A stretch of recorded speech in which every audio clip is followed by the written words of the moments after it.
السلام علیکم ورحمۃ اللہ وبرکاتہ. ورحمۃ اللہ وبرکاتہ. میرا نام محمد نعمان راجہ ہے اور میں مجلس غید مارک سے تعلق رکھتا ہوں. ٹھیک.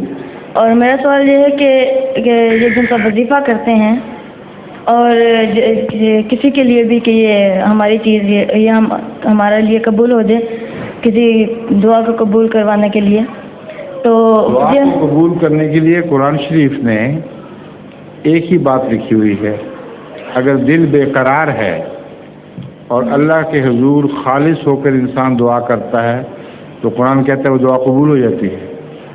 اس میں تو کوئی وظیفے نہیں لکھے ہوئے. لیکن اگر کوئی اپنا کام ہو جائے وظیفہ کرنے سے کوئی نہیں ہوتا. اور وظیفہ کرنا جائز ہے یا نہیں؟ جائز ناجائز کی بحث نہیں. اگر وظیفے میں اللہ کا نام ہے تو بے شک لو، مگر دعا کی قبولیت کے لیے وظیفہ شرط نہیں ہے.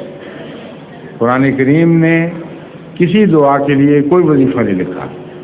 اتنے نبیوں کی دعائیں ہیں، وہ دعائیں تو لکھی ہیں، موقع لکھے ہیں جن موقعوں پر وہ دعائیں مانگی جاتی تھیں، مگر کوئی بھی وظیفہ ان کے لیے نہیں لکھا. تو قرآن سے زیادہ کسی کو علم ہے؟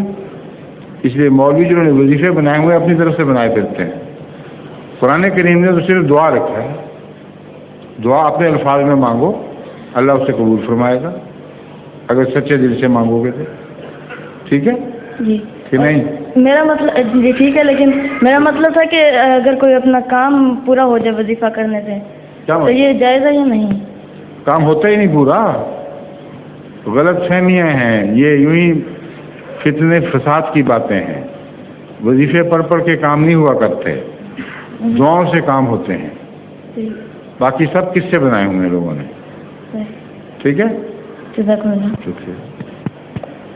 حضور اسلام ظہور مہدی آخر زمان